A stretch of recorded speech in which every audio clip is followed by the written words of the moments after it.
सुंदरवन के बड़े से बरगद के पेड़ के नीचे रानो चिड़िया की मोमोज की छोटी सी दुकान सज गई थी। सुबह होते ही जंगल के सारे पक्षी रानो की दुकान पर स्वादिष्ट मोमोज खाने आने लगे। वाह रानो बेटी, तुम्हारे हाथ के बने इन गरम गरम मोमोज और तीखी चटनी ने तो सुबह का मजा ही दुगना कर दिया। सच में पूरे सुंदरवन में घूम लो, लेकिन जो स्वाद और ताजगी तुम्हारी इस छोटी सी दुकान पर मिलती है वो कहीं और नहीं मिल सकती। ये सब तो आप बुजुर्गों का आशीर्वाद और ऊपर वाले की असीम कृपा है कबूतर दादा। जब नीयत साफ हो और दिल में प्यार हो तो साधारण चीज में भी अमृत जैसा स्वाद खुल जाता है। आप आराम से बैठिए दादा, मैं आपके लिए एक प्लेट मोमोज और चटनी लेकर आती हूँ। अरे ओ रानो, सुबह सुबह फिर वही मुफ्त की ज्ञानबाजी शुरू कर दी। 2-4 तिनके कमा नहीं पाती और बातें ऐसे झाड़ती है जैसे पूरे जंगल की रानी हो। जल्दी से 2 प्लेट मोमोज इधर भी लगा, मुझे भूख लग रही है। टुन्नू बेटे, अपनी पत्नी की मेहनत का आदर करना सीखो। ये दिन रात पसीना बहाती है, तब जाकर तुम्हारे पेट में अन्न का दाना जाता है। ऐसी गुणी और मेहनती पत्नी किस्मत वालों को मिलती है। रहने दीजिए कबूतर दादा, मेहनत तो गधा भी दिन भर करता है, लेकिन रहता तो गधा ही है ना। इस चिड़िया की मेहनत और मोमोज से आज तक एक सोने का सिक्का तो जमा हुआ नहीं। वही फटा घोंसला है और वही पुरानी दुकान। टुन्नू, स्वाभिमान की सूखी रोटी भी लालच की 56 भोग से ज्यादा मीठी होती है। आज हमारी दुकान छोटी है, लेकिन मुझे अपनी ईमानदारी और ईश्वर पर पूरा भरोसा है। एक दिन हमारी मेहनत जरूर रंग लाएगी। तभी गाड़ी हॉर्न की तेज आवाज आती है और जंगल के रास्ते पर एक बड़ी कार आकर रुकती है। उसमें से सुंदरवन का सबसे धनी, घमंडी और लालची व्यापारी कालू सेठ उतरा, जिसके गले में मोतियों की माला चमक रही थी। कालू सेठ ने नफरत से रानो की मोमोज की दुकान को देखा और घमंड में अपनी लाल चोंच मटकाने लगा। छी छी, इस बदबूदार झोपड़ी के नीचे बैठकर तुम लोग इस गरीब चिड़िया के मोमोज चबा रहे हो और खुश हो रहे हो। अरे ओ बेवकूफ पक्षियों, गरीब चाहे कितनी भी जान लगा ले, आखिर में वो सड़ने के लिए गरीब ही रहता है। गरीबी का कोई इलाज नहीं है। अपनी जबान को लगाम दीजिए ठाकुर जी। धन से तुम गाड़ियाँ और मोती खरीद सकते हो, लेकिन किसी के हाथ की कला और दिल की मिठास नहीं। रानो बेटी के मोमोज में जो स्वाद है वो तुम्हारे पैसों की तिजोरी में कभी नहीं मिल सकता। स्वाद से सिर्फ पेट भर सकता है कबूतर दादा।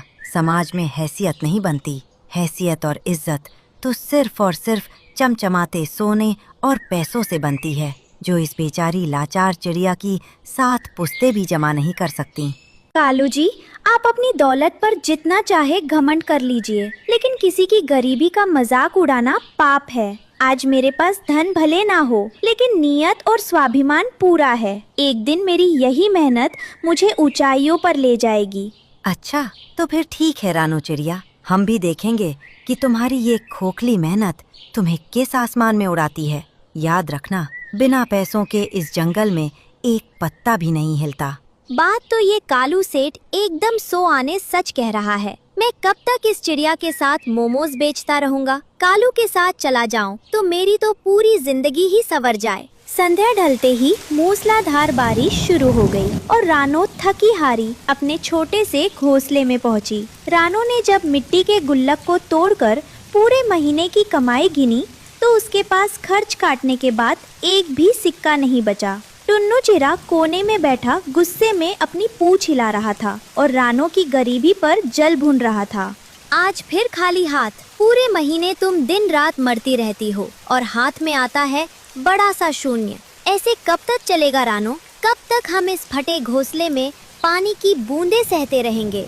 टुन्नू, थोड़ा धीरज रखो। दुकान का किराया और मोमोज के सामान का खर्च ज्यादा हो गया था। हम ईमानदारी से काम कर रहे हैं। भगवान पर भरोसा रखो, समय जरूर बदलेगा। टुन्नू, दूसरों के सोने के महलों को देखकर अपनी मेहनत और स्वाभिमान को छोटा मत समझो। जो सुकून और शांति अपनी मेहनत की सूखी रोटी में है, वो किसी लालच के महल में कभी नहीं मिल सकती। कालू सेठ झाड़ियों के पीछे से रानो चिड़िया के घर की बातें सुन रहा था।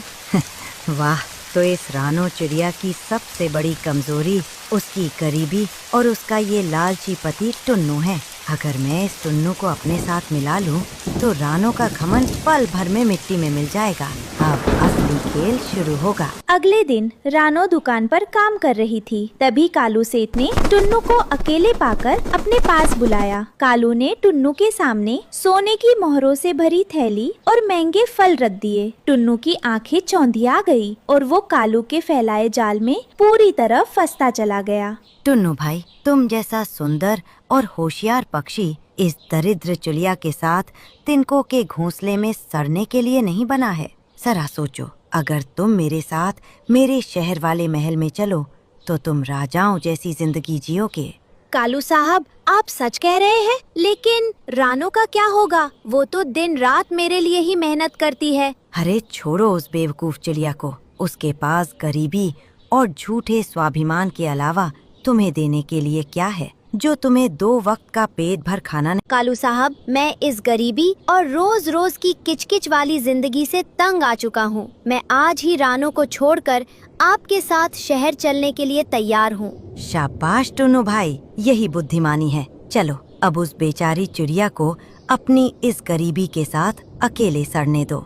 दोपहर को रानो चिड़िया अपनी दुकान से लौटकर टुन्नू के लिए गरम खाना लेकर पहुंची, लेकिन घोंसला पूरी तरह खाली था। टुन्नू का सारा सामान गायब था और घोंसले के बिखरे तिनके बता रहे थे कि वो हमेशा के लिए जा चुका है। तभी रानो की सहेली बुलबुल घबराती हुई वहाँ उड़ी उड़ी पहुँची। बुलबुल, तुम इतनी बदहवास क्यों हो और ये टुन्नू कहाँ गया? घोंसले का सारा सामान गायब क्यों है?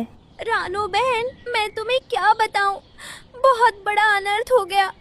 मैंने अभी अभी टुन्नू को कालू सेठ की काली गाड़ी में बैठकर शहर की ओर जाते देखा है। उसके साथ कपड़ों और सामान से भरा झोला भी था। नहीं बुलबुल, ये नहीं हो सकता। टुन्नू मुझे छोड़कर कैसे जा सकता है? जरूर कोई गलतफहमी हुई होगी। टुन्नू, तुम कहाँ हो? जवाब दो टुन्नू।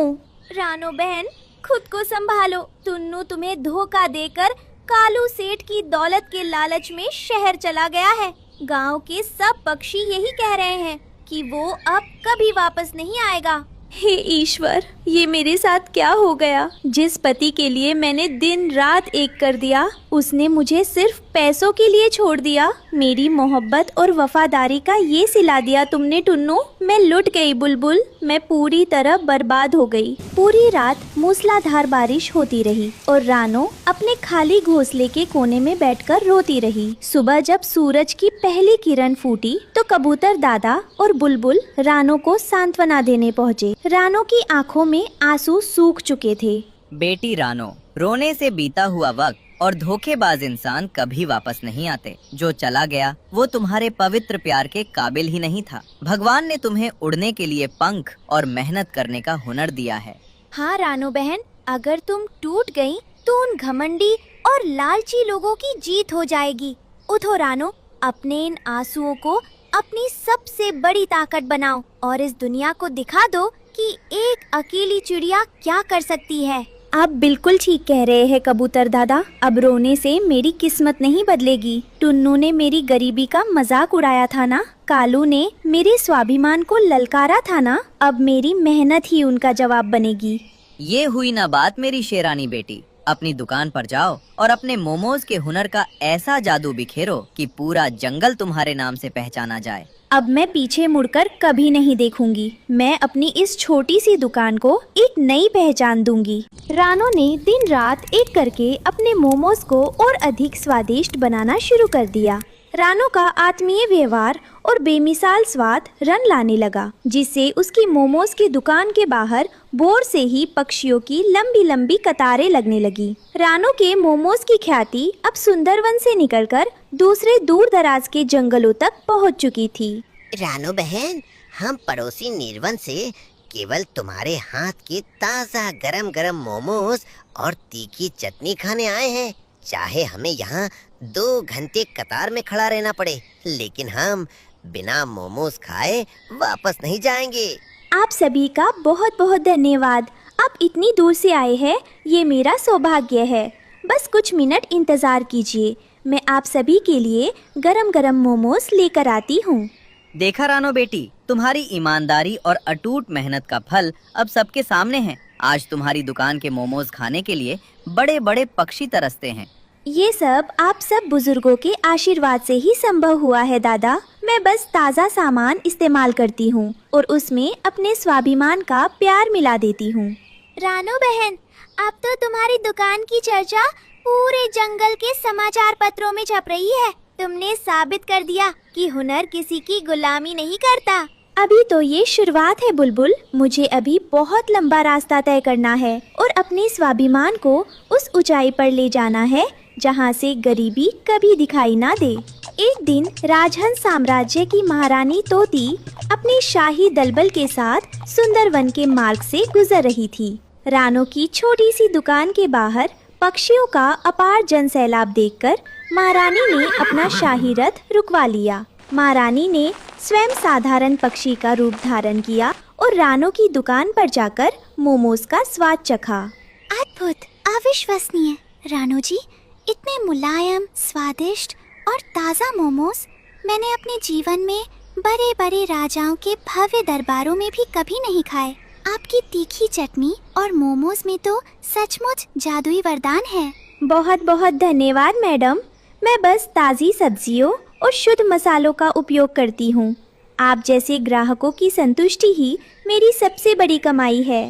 रानो जी, इतना अद्भुत हुनर होने के बाद भी आप इस छोटे से जंगल की सीमाओं में क्यों सीमित है? मैं राजहंस साम्राज्य की महारानी तोती हूँ। हमारे साम्राज्य में एक विशाल रेस्टोरेंट बन रहा है। क्या आप वहाँ चलकर मेरी व्यावसायिक साझेदार बनेंगी? महारानी जी, आपका ये प्रस्ताव मेरे लिए बहुत बड़े सम्मान की बात है, लेकिन मैं अपनी इस छोटी दुकान और सुंदरवन के पक्षियों को कैसे छोड़ सकती हूँ? आप इस दुकान का संचालन अपनी सहेली बुलबुल को सौंप दीजिए, जिससे यहाँ के पक्षियों को रोजगार मिलता रहे, और आप मेरे साथ चलकर पूरे साम्राज्य में अपने मोमोज का परचम लहराइए। मुझे आपका ये प्रस्ताव स्वीकार है महारानी जी। मैं अपनी पूरी ईमानदारी और मेहनत से आपके इस भरोसे को कभी टूटने नहीं दूंगी। रानो चिड़िया ने बुलबुल और कबूतर दादा को अपनी सुंदरवन वाली दुकान की जिम्मेदारी सौंपी और महारानी के साथ राजहंस राज्य चली गई। कुछ ही महीनों में रानो के नए और भव्य रेस्टोरेंट रानो स्पेशल मोमोज ने पूरे साम्राज्य में धूम मचा दी। रानो अब केवल एक चिड़िया नहीं, बल्कि साम्राज्य की सबसे धनी, प्रतिष्ठित और सफल व्यवसायी बन चुकी थी। रानो जी, आज आपके मोमोज रेस्टोरेंट पूरे साम्राज्य के कोने कोने में फैल चुके हैं। आप एक साधारण गरीब चिड़िया से इतनी बड़ी धनवान और सफल व्यवसायी कैसे बनी? आपकी इस सफलता का मुख्य रहस्य क्या है? मेरी सफलता का कोई जादुई रहस्य नहीं है पत्रकार भाई। मेरी अनवरत मेहनत, ईमानदारी, स्वाभिमान और संकट के समय हार ना मानने का जज्बा ही मेरी सबसे बड़ी ताकत है। रानो जी ने ये साबित कर दिया है कि असली ताकत केवल पैसे में नहीं, बल्कि इंसान के संकल्प और उसके हुनर में होती है। आज से रानो जी हमारे इस पूरे व्यावसायिक साम्राज्य की 50% की बराबर की साझेदार हैं। महारानी जी, आपका ये विश्वास ही मेरी पूंजी है। जब मेरे पास खोने के लिए कुछ नहीं था, तब मेरी मेहनत ने ही मुझे सहारा दिया। आज मैं जो कुछ भी हूँ, अपने स्वाभिमान के बल पर हूँ। आप वास्तव में पूरे पक्षी समाज के लिए एक महान प्रेरणा है रानो जी। आपकी ये कहानी आने वाली पीढ़ियाँ सदियों तक याद रखेंगी। धन्यवाद महारानी जी। बस ईश्वर से यही प्रार्थना है कि सफलता के इस शिखर पर भी मेरा सिर हमेशा ईमानदारी के सामने ही झुका रहे। दूसरी ओर कालू तोते का घमंडी और क्रूर चेहरा जल्द ही टुन्नू के सामने आ गया। कालू ने टुन्नू को अपने महल में एक साधारण नौकर बनाकर रख लिया और उससे दिन भर गंदे बर्तन धुलवाए। कुछ समय बाद कालू का व्यापार पूरी तरह ठप हो गया। उसकी गाड़ियाँ नीलाम हो गई और उसने टुन्नू को धक्के मारकर सड़क पर फेंक दिया। अब टुन्नू चिरा बीमार, फटेहाल और दाने दाने को तरसता हुआ। हे भगवान, ये मेरे किस पाप की सजा मिल रही है? मैंने लालच में आकर उस रानो को छोड़ दिया जो मुझसे सच्चा प्यार करती थी। कालू ने तो मुझे धोखे से अपना गुलाम बना लिया और बर्बाद करके सड़क पर फेंक दिया। अरे ओ गंदे कौए, भाग यहाँ से। मेरी दुकान के बाहर जूठन चुराने आया है? तेरी यही औकात है? चल भाग यहाँ से, वरना लात मार के टांगे तोड़ दूंगा। मुझे थोड़ा सा खाना दे दो भाई, मैं 2 दिनों से भूखा हूँ। रानो सच कहती थी, लालच का फल हमेशा कड़वा होता है। काश मैंने रानो के स्वाभिमान और उसके सच्चे प्यार की कद्र की होती। अरे जा, बड़ी बड़ी बातें मत झाड़। जो अपनी पत्नी का वफादार न हो सका वो यहाँ भीख मांग रहा है। निकल यहाँ से। रानो मुझे माफ कर दो, मैंने सोने के चक्कर में अपनी सच्ची संपत्ति खो दी। आज मेरे पास न घर है, न इज्जत और न ही पेट भरने के लिए एक रोटी का टुकड़ा। राजहंस साम्राज्य की मुख्य सड़क पर ढोल नगाड़ों की गूंज सुनाई दे रही थी और रानो चिड़िया का भव्य शाही काफिला निकल रहा था। रानो एक सोने के रथ पर विराजमान थी और उसके गले में मोतियों का कीमती हार चमक रहा था। सड़क के किनारे पड़े बीमार और फटे हाल टुन्नू ने जब रानो को देखा तो उसकी आंखें फटी की फटी रह गई। रानो, मेरी बात सुनो रानो, मैं तुम्हारा टुन्नू हूँ, कृपया अपने रथ को रोक लो रानो। हटो पीछे ए भिखारी कौए, हिम्मत कैसे हुई तुम्हारी महारानी रानो जी के रथ के सामने आने की? दूर हटो, वरना अभी बंदी बना लेंगे। रुक जाओ सिपाहियों, रथ को यही रोक दो, इसे कुछ मत कहो। रानो, मुझे माफ कर दो रानो, मैं पैसों के लालच में अंधा हो गया था। उस कालू ने मुझे बर्बाद कर दिया और सड़क पर फेंक दिया। मैं दाने दाने को तरस रहा हूँ रानो, मुझे अपने साथ रख लो, मैं तुम्हारा नौकर बनकर रहूंगा। उठो टुन्नू, आज तुम्हें इस हाल में देखकर मुझे कोई खुशी नहीं हो रही है। उस दिन अगर तुम मुझे छोड़कर न जाते तो शायद मैं कभी अपनी असली ताकत और हुनर को पहचान ही नहीं पाती। तुम्हारे उस धोखे ने ही मुझे स्वाभिमान से उड़ना सिखाया। रानो, क्या तुम मुझे एक मौका भी नहीं दोगी? मैं अपनी गलती पर खून के आंसू रो रहा हूँ, मुझे अपने घोंसले में एक छोटा सा कोना दे दो। रानो चिड़िया ने अपने रथ से उतरकर टुन्नू को देखा। रानो की आंखों में न तो कोई नफरत थी और न ही कोई पुराना प्यार, वहाँ केवल स्वाभिमान की चमक थी। रानो ने अपनी पोटली से कुछ सोने के सिक्के निकाले और टुन्नू के सामने रख दिए, फिर अपने शाही रथ की ओर बढ़ गई।